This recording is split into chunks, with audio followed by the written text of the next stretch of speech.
আসসালামু আলাইকুম ভিউয়ার্স, সবাই কেমন আছেন? আজকে আপনাদের জন্য আরেকটি নতুন একটা ভিডিও নিয়ে আসলাম। সেটা হচ্ছে মাছ ভাজি।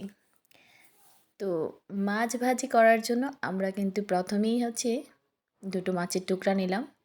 আর হচ্ছে মাছ ভাজির জন্য আমি বেরেস্তার জন্য পেঁয়াজ নিলাম। তারপর হচ্ছে আমরা মাছ ভাজির জন্য যে ধনিয়া, মরিচ, হলুদ, তারপরে হচ্ছে লবণ এই মসলাগুলো নিলাম। তারপরে আমি যে একটু ভিন্নভাবে মাছ ভাজি করব, এটার জন্য যেই ৩টা মশলা নিলাম সেটা হচ্ছে বাটা মশলা, পেঁয়াজ বাটা, জিরা বাটা আর হচ্ছে আদা বাটা। এই ৩টা মশলা দিয়ে মাছ ভাজি আপনারা করে দেখবেন কেমন লাগে। খেয়ে কমেন্ট করে জানাবেন। তো আমি এই ৩টা মশলাই হচ্ছে ১ম দিয়ে দিব। আর এই ৩টা মশলার মিশ্রণ আমি একসাথে মেখে নেব। তার কারণ হচ্ছে এই ৩টা মশলা আগে দেওয়ার একটা কারণ, এই মশলাগুলার ফ্লেভারটা পাওয়ার জন্য। আমি এইজন্য আগেই হচ্ছে ৩টা মশলা মেখে নিলাম। তারপর আমি হলুদ, ধনিয়া, মরিচ এগুলো দিয়ে দিলাম। আর এগুলাকে খুব ভালোভাবে মেখে আমি সেটা ফ্রিজে ১০ মিনিটের জন্য রেখে দেব। আর ফ্রিজে সেটা ১০ মিনিটের জন্য আপনারা কেন রাখবেন এটা বলি। মাছের যে মশলাটা আমরা উম মাখি, ওই মাখা মশলাটা মাছের মধ্যে খুব ভালোভাবে ঢুকে। আর এই মিশ্রণটা ভালোভাবে যাওয়ার জন্য আমি ১০ মিনিটের জন্য ফ্রিজে রেখে দেব। আর মাছটাও খুব মুচমুচে হয়। তো এখন আমরা পেঁয়াজটা বেরেস্তা করে নেব মাছের জন্য। মাছের ভাজির জন্য পেঁয়াজটা আগে বেরেস্তা করে নেব। তো আমরা পেঁয়াজটা বেরেস্তা করলে মাছের ভাজির সাথে মানে ভালো লাগে।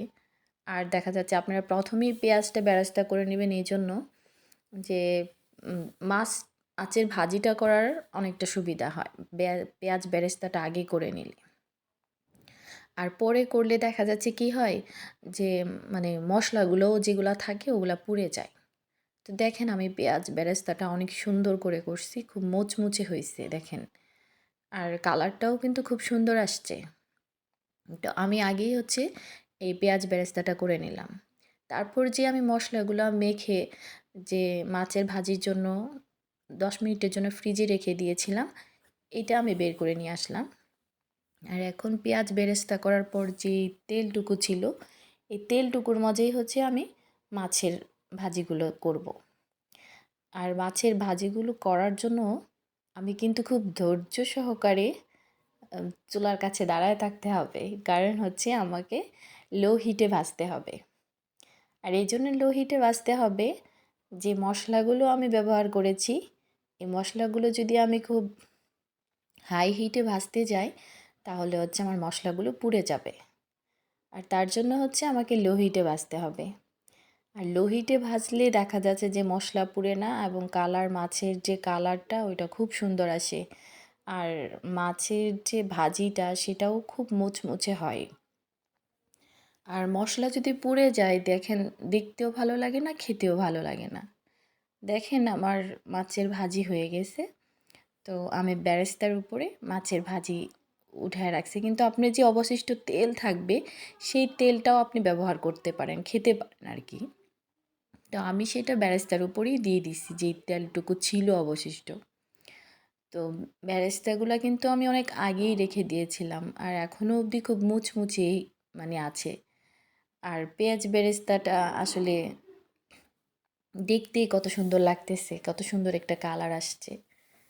তো অনেক কষ্ট করলাম এই মাছের ভাজির জন্য। এখন খেয়ে তো দেখি। তো খুবই গরম কিন্তু তারপরেও হচ্ছে আমি মানে এত পরিমাণ গরম লাগতেছে আমি না মাছ করতে পারতেছি না। তারপর আমি একটু বেরেস্তা নিয়ে নিলাম। তো দেখা যাক কেমন হয়েছে।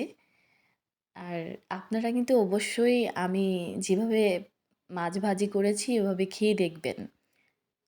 খেয়ে কমেন্ট করে জানাবেন। আর সেই অবধি আপনারা আমার পাশে থাকবেন। ইনশাআল্লাহ নতুন কোনো ভিডিও নিয়ে আবারও আপনাদের মাঝে হাজির হব। সেই অবধি আপনারা ভালো থাকেন, সুস্থ থাকেন। আল্লাহ হাফেজ।